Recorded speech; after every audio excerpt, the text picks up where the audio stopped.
When the world remembers Elizabeth II, certain images come to mind. Pearls at the Platinum Jubilee, sapphires at the Kennedy reception, a dazzling tiara on Coronation Day. But few knew the truth. These jewels weren't just royal regalia. Behind every stone lay a story Her Majesty kept in her heart for 70 years. Friends, please support us with a subscription and a like. We're working hard, but time is running short, and each of you matters to us. Don't forget to write your city. We'd love to know where our support comes from. There was one tiara she flatly refused to lend, despite countless requests. A wedding ring crafted by Prince Philip's own hands never left her finger for 73 years. Not once, not for a moment. One brooch held two of the largest cut diamonds in history, and another tiara nearly destroyed the most important day of her life, breaking just hours before the wedding ceremony. Today we'll lift the veil on Her Majesty's most beloved treasures. Prepare to learn what the official chronicles never wrote about.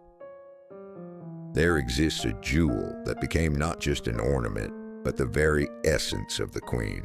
The Girls of Great Britain and Ireland tiara, a name that sounds like poetry, hiding a story that takes your breath away.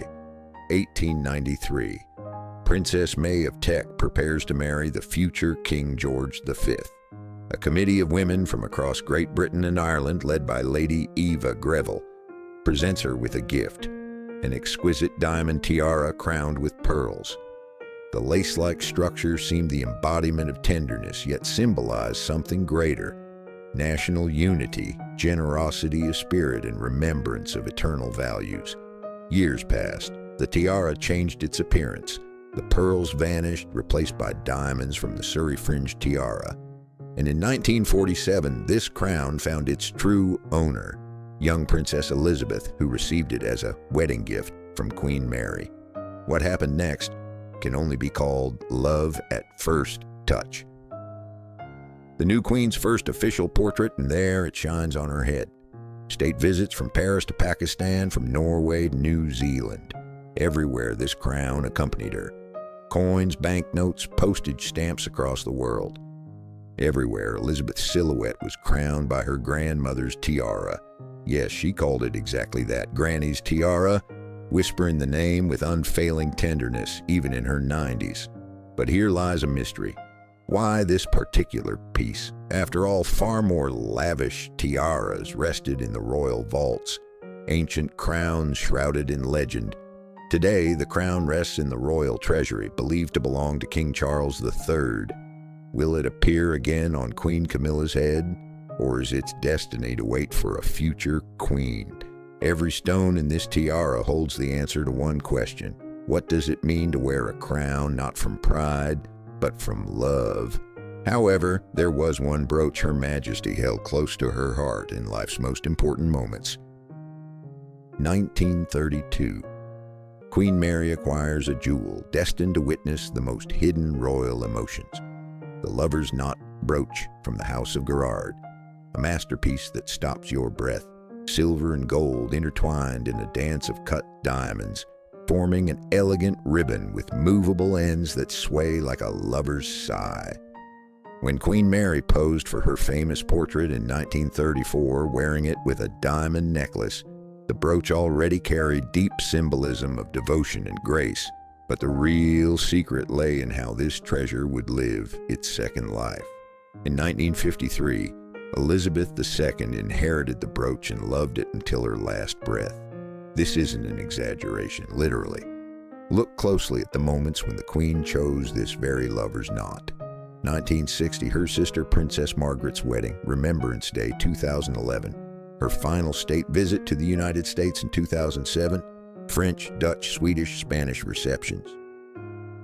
The brooch invariably rested close to her heart. Behind this choice lay a story Her Majesty never revealed publicly. Why did this particular brooch accompany her in moments of deepest feeling? Was it coincidence she wore it paired with the Girls of Great Britain and Ireland tiara, or Queen Mary's lover's knot tiara? This choice connected generations of queens through brilliance and sentiment. After Elizabeth's passing, the jewel went to Queen Camilla. But palace whispers say the reason Her Majesty returned to this brooch again and again had more to do with memory than monarchy. What secret did the lovers not hold? We can only wonder looking at photographs where the brooch shines above the Queen's very heart, but nothing could compare to the gift she received from the dearest person in her life, her father. 1947, Princess Elizabeth prepares to become Prince Philip's wife. King George VI hands his daughter a box containing something more than jewels, an antique sapphire suite created in the 1850s during Queen Victoria's time. These sapphires were heritage, love, and legacy, clothed in blue flame. The father gave his daughter not simply ornaments, he passed on the very essence of monarchy.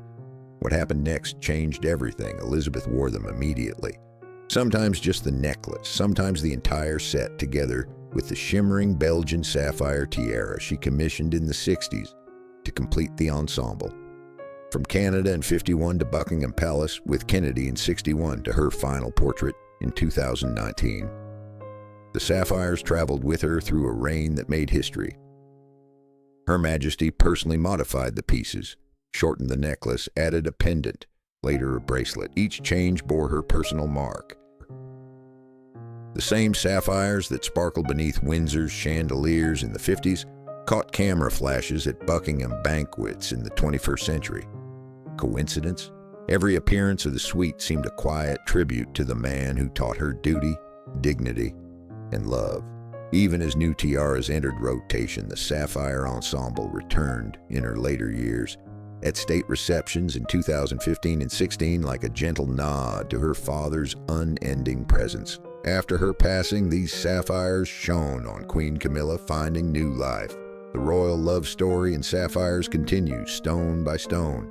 But what did the Queen wear every single day, every morning of her life? There was one piece of jewelry Elizabeth II chose every morning, not for ceremonies, not for protocol, for herself. A three-strand pearl necklace, quietly regal, exquisitely understated. This treasure was created from select pearls from the royal collection with an elegant diamond clasp, but few knew the truth. Behind these lustrous beads lay Her Majesty's most precious memory.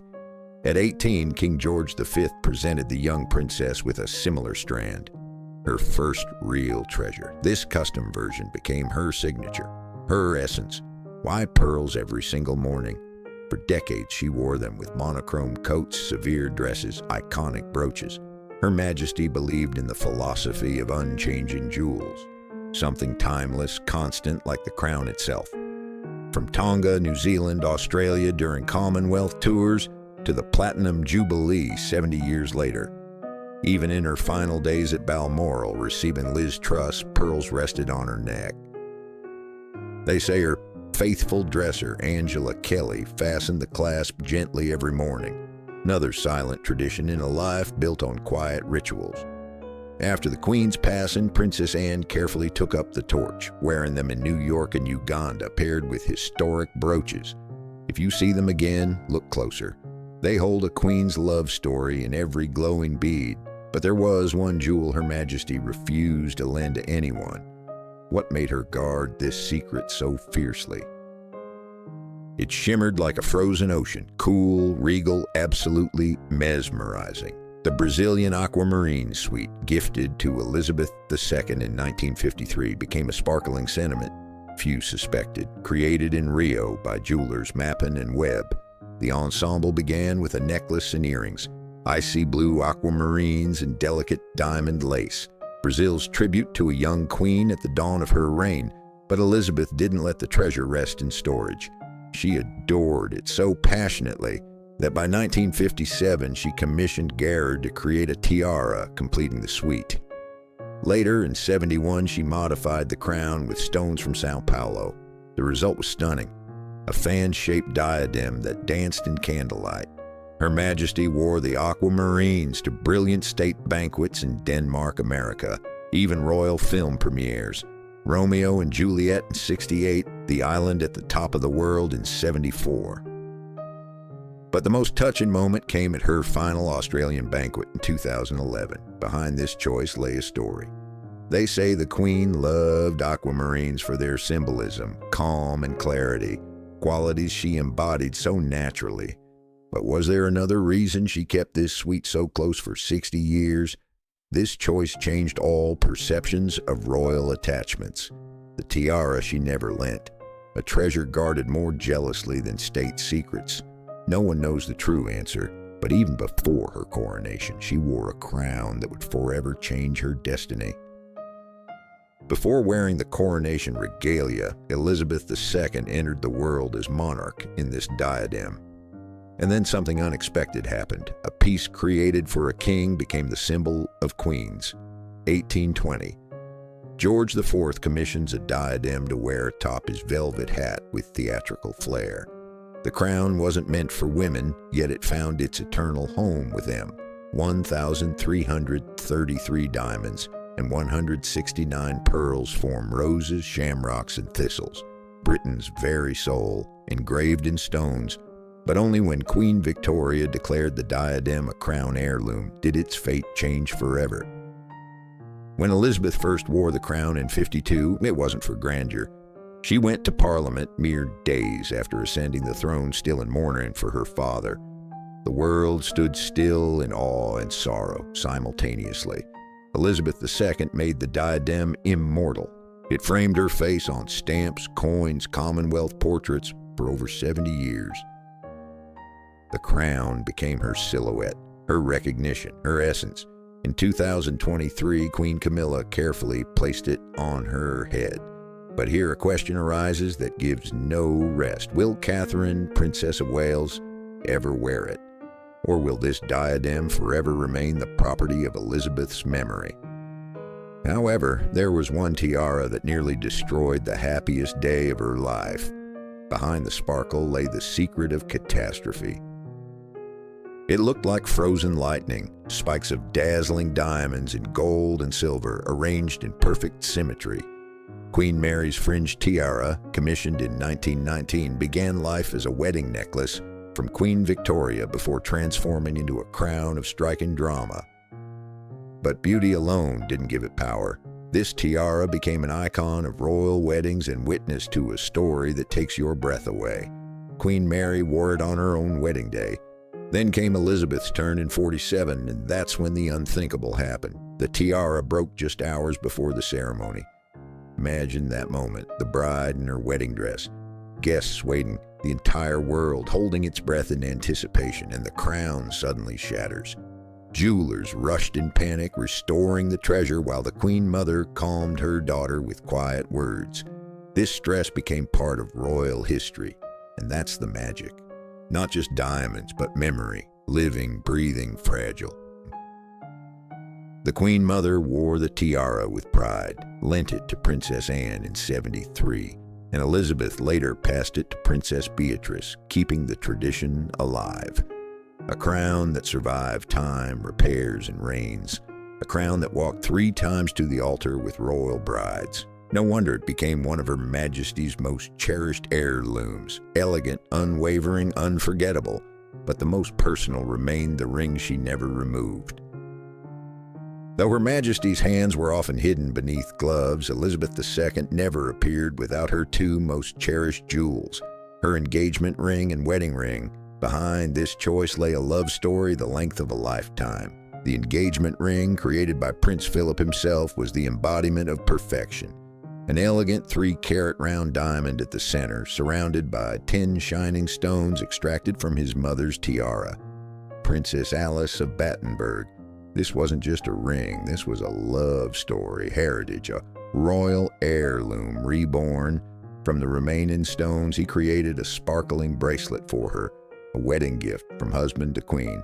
The wedding ring, quietly powerful, was a simple band of Welsh gold, a tradition gracing royal weddings for over a century.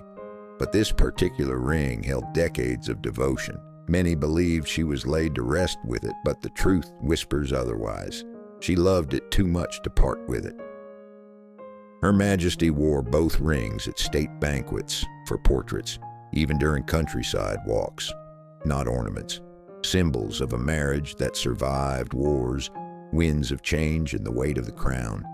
73 years on one hand, never removed, not for a moment. What force kept these rings in place? Duty, tradition, or something far more human? Love that needed no words? However, there was one brooch whose heart concealed giants that shook the world. Another precious brooch of the late Queen bears a name impossible not to smile at. Granny's Chips, a masterpiece sparkling with history and sentiment, but what makes it truly special is the secret hidden in its heart.